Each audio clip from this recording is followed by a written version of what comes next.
Hello everyone and welcome to the Kiki London YouTube channel. My name is Amanda and in today's video we're going to go a little bit back to basics and do a builder gel overlay on natural nails, and then we're going to finish with one of the thermal color changing gel polishes, as I haven't used many of these on my own nails and I was really fancying something summery, so I really hope you all enjoy watching. Now, I started off by just scrubbing my nails with some alcohol, so we have sanitized the nail plates. And then I'm going to come in and file the free edge. So I'm using my Kiki London 180 grit side of the file to do this. Now, because I do my nails regular, there's not exactly too much to do, but at this point, this is where you could come in, shape your client's nails, change the shape of them, shorten them if they've got a bit longer, or on a situation like this on myself, I just want to come in and neaten up that shape, get them looking a little bit more uniform, but I'm wanting to still keep with the natural round shape that my nails seem to grow in. So I'm going to do this on all of the nails, trying to always go in one direction with the file rather than going in a seesawing or backwards and forwards motion. By doing it in one direction, you're being quite gentle on the natural nail plate, which is what we always want to bear in mind when we are working on the natural nails. I'm then going to take this Sofia cuticle tool from the KNS Professional tool range and start pushing back my cuticles. Now again, because I do my nails quite regular, there's not too much cuticle work to do today, but this tool scrapes off any excess that's growing up the nail plate and then pushes back all of that living tissue that you might not want to remove. I do have a more thorough in-depth prep video up on the channel, so I'll link that in the description box below. I'm then going to go back to the 180 grit side of my file and just use the very corner of it to very gently etch the nail plate. If you are a beginner or you're not very comfortable doing this step, or if you're working on anyone with quite weak or brittle nails, then instead of using a 180 grit file, I would recommend using the Kiki London buffer instead. However, today I am using the file, but I'm doing this super gentle. The video is slightly sped up at this step, so it looks as though I'm being a bit faster than what I am in real life, but I like to describe it as just simply tickling the nail plate, and I'm just doing this in a circular motion, trying not to go over the same area twice. So we're just very gently going over the entire surface of the nail, using a circular motion, but just being very gentle, very light. We're not applying any pressure, we're not digging down onto the nail plate. And at this step, all we're simply wanting to do is remove that natural shine from the nails so that our gel polish has something to grab onto. I'm then going to go in with my Kiki London dust brush, and I've sprayed this with some alcohol. We're going to clean away all of the dust, and then this is also going to dehydrate the nail plate. So as you can see, it looks a little bit white or gives a bit of a chalky effect. And then we're ready to come in and prime the nails using the Kiki London primer. So I'm just going to take a small amount of this, apply it to all of the nails, and then leave it to air dry for a few seconds before we go in with our base coat. Speaking of base coat, today we're going to be using RB03, and this is from the Rubber Color Base collection. This is such a gorgeous peachy nude shade, and I love the rubber bases when I'm working on my own natural nails, just doing kind of like an overlay, because it really strengthens them. I find I don't get any chipping or any breakages of the natural nails when I'm wearing the rubber base, and over the years that I've been using it, I've seen a massive improvement in the condition of my natural nails. Before, I was constantly having really thin nails. My nails have always been naturally quite thin, so they've thickened slightly compared to what they used to be, but they have had a massive improvement in how often they break. I was always getting breakages which would be just below the tip of the nail, so they'd be quite painful, but the rubber base, using it on a regular basis, has massively eliminated this. And I haven't used it as much recently because I've been doing a lot of different sets for content creation, so I've been using the peel off base coat, but I thought today I'd give them a little bit of TLC, and this is one of the products I always reach for. So I've applied a thin coat of that to all of the nails.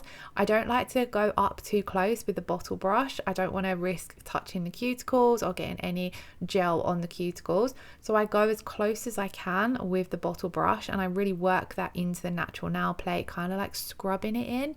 And then I'll switch to my stripe liner brush, and I'll use this with a small amount of the rubber base coat to go right up close to the cuticles and the side walls.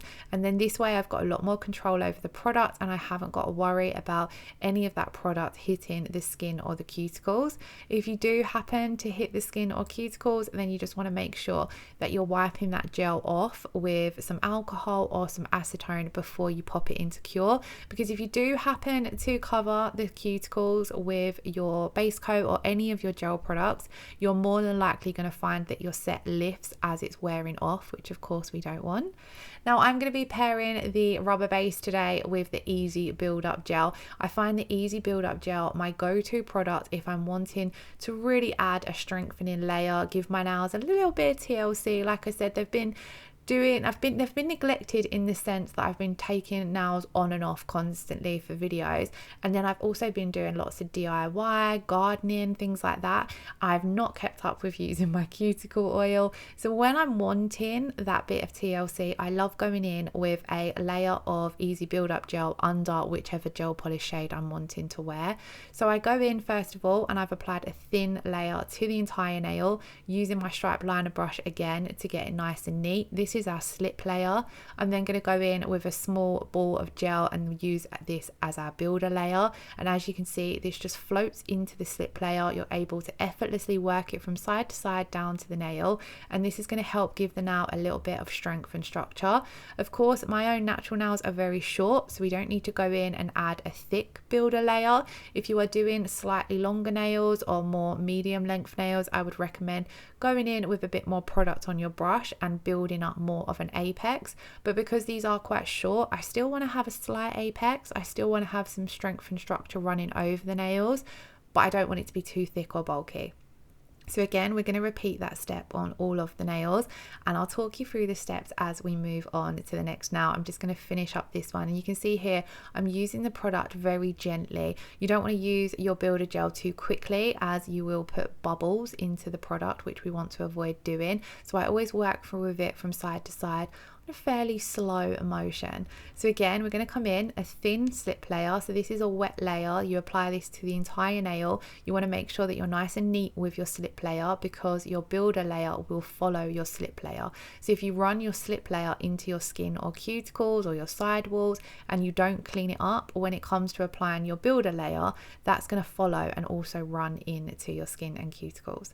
Now with my builder layer, where I'm working with short nails, I'm just taking a small amount and I'm making sure that it's just on one side of the bottle brush on the lower half. So I will wipe off one side of the brush, and then with the other side I'll just pick up a small amount of product right at the top, or the tip, sorry, of that bottle brush. We're going to roll it in to the slip layer and then just work it from side to side down the nail. Now of course, if you're extending or sculpting, for example, then you might want to again go in with your slip layer on the natural nail, and then when it comes with your builder layer, you're going to go in on your sculpting form and start extending, or over your tips and extending. I do have videos up on the channel doing both of those techniques, so I'll leave the playlist for the Easy Build Up Gel linked in the description box below as well. But if you do have any video suggestions, or if you'd like to see a video that I've already done but a more updated version, because over the years techniques change, you pick up new tips and tricks, then do let me know in the comments below. Now this color is such a nice natural shade, and when you use it over one of the rubber color bases, it does add a little bit more pigmentation to it as well. So I do like pairing up the Easy Build Up Gels with different shades of rubber color bases to kind of alter the color a little bit, because they are sheer enough to do so. Now we're going to move on to our gel polish application. So I have not done any buffing or filing or refining, because I was happy with my builder gel application. We worked with the product quite thin, we took our time applying it, so overall the application is quite neat. If you do feel as though you want to refine your free edge, or if maybe your application has been a bit too thick or bumpy, you can go in after applying your builder gel, refine it with your file or your buffer, or a combination of both, clean away the dust, and then go in with your gel polish application. Like I said, today I was completely happy with my builder gel application, so I'm going right on top of that builder gel with my gel polish. Talking of gel polish, today we're going to be using one of the thermal color changing colors. This is Mermaid Waves, and it is an absolute stunning color. I don't feel as though I've ever used this one on my own nails. I've used it in sets before, but not on my own nails, I don't believe. And oh my god, it is absolutely gorgeous. So when it's cold or cooler, it's kind of like this more tropical blue, and then when it's hot or warm, it turns to this really pretty kind of aqua mermaidy green. I have left some clips at the end of the video showing the difference in colors, but you'll kind of see it throughout application as well. So where we're applying it here is at room temperature. It was quite cool in the room I was working in, so it's going on the darker blue. But after we pop it into cure, the heat from the lamp is going to warms it a little bit. So then you'll see some of the green coming through. Sometimes this can make application a little bit tricky because you might feel as though the colour's looking uneven. So you've kind of got to just trust your gut and trust yourself that you're applying the product neatly and it's not actually uneven, if that makes sense. Now with my gel polish application, I always like to go in with my first coat nice and thin. I'm not going to worry if this looks like sheer or if it looks a little bit uneven, because the full opacity is going to come through when we apply that second coat of color. Now I'm going to apply this pretty much exactly the same way as I apply my rubber base coat. So I go in as close as I can with my bottle brush, but then neaten up the application with my stripe liner brush. I always have that stripe liner brush to hand. So here you can kind of see now it's got more of a green to it where it has warmed in the lamp. So we're going to come in and apply our second coat, and again I'm going to apply this exactly the same as that first coat. I try to get as close as I can with my bottle brush. I don't always feel on my second coat that I need to go in around that cuticle area and neaten up, because you've done it on the first coat, it already looks nice and neat, if that makes sense. But this can differ depending on the colors that you're working with, and of course your application on the day. The more nails you do, I do believe the easier they become. So if you are a beginner and struggling, then do stick with it. If you're a beginner and you do have any questions in the comments below, or anything that I've not covered in today's video, then do pop them in the comments. I'm always happy to help. I did quickly want to touch on with the Kiki London Easy Build Up Gel. I find it so beginner friendly because it has a really nice consistency. So it has a medium viscosity, which means it's not too thin that when you're applying it, it's running all over the nail and you're having to chase it. But then it's not too thick that you're really having to maneuver and work it into place. So if you are training to be a nail tech, or you're very recently trained in builder gel and you are looking to try a builder gel, I would highly recommend checking out the Kiki London Easy Build Up range. I would recommend purchasing the crystal clear, because with the clear you can use it like I have today to go underneath your gel polish, but then it's also great for encapsulating glitters and things as well, or creating glass nails. But of course there's the range of colors there, so it is obviously going to come down to personal preference. But if I was a beginner and just wanting to purchase one, I would highly recommend checking out the crystal clear. So once we're coming towards the end of applying the second coat of Mermaid Waves, on my second coat I did also want to mention that I do cap the free edge. These are very short nails, so you might not necessarily notice me doing it, but I'm making sure that my bottle brush, as I pull off at the tip of the nail, is capping the very free edge of the nail so we don't get any chipping issues. The gel polish does require a 30-second cure, so we're popping that into cure for 30 seconds. Back to the builder gel, that did require a 60-second cure. And then our crystal top coat does also require a 60-second cure. But if you're ever unsure of how long to cure your products for, it usually is listed on the bottle itself, so you can check that out. Or if you're ever unsure and you want to be on the safe side, then just cure for 60 seconds. So we're going to come in and apply a thin coat of the crystal top coat. This gives the most beautiful high shine and long lasting wear as well. And again, I do come in and cap the free edge of the nails with my top coat as well. And the same principle applies when you are top coating as when you're using any of your gel products. If you do happen to get any on the skin or cuticles, then you can go in and wipe this off before curing. So I did my thumb separately off camera. I always do my thumbs separately. I just find it a little bit easier. And then this is what the finished result looks like. So it's kind of gone slightly green from the lamp, but like I said, I do leave some clips showing you. If you haven't checked out the color change range, I highly recommend them for summer nails. It's so fun. You're effectively wearing two colors in one, but it's really magical watching the color change as well at different times throughout the day. Like I had to put my nails in some warm water to get the color to come through, but then further along in the day I recorded a quick snap. I was sitting in the garden and it had got really hot and my nails had gone like the really true vibrant green, and I absolutely loved it. It was just so funny to see the color change. So this is what they looked like after we've gone in and applied our cuticle oil. My nails were really in some serious need of cuticle oil.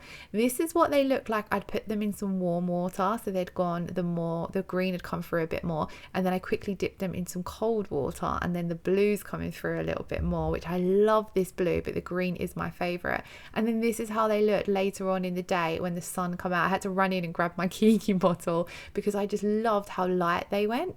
So I really hope you all enjoyed today's video. If you did, please do give it a thumbs up, leave us a comment below, and hit that subscription button if you haven't already. Lots of love. Thank you for watching. Bye bye.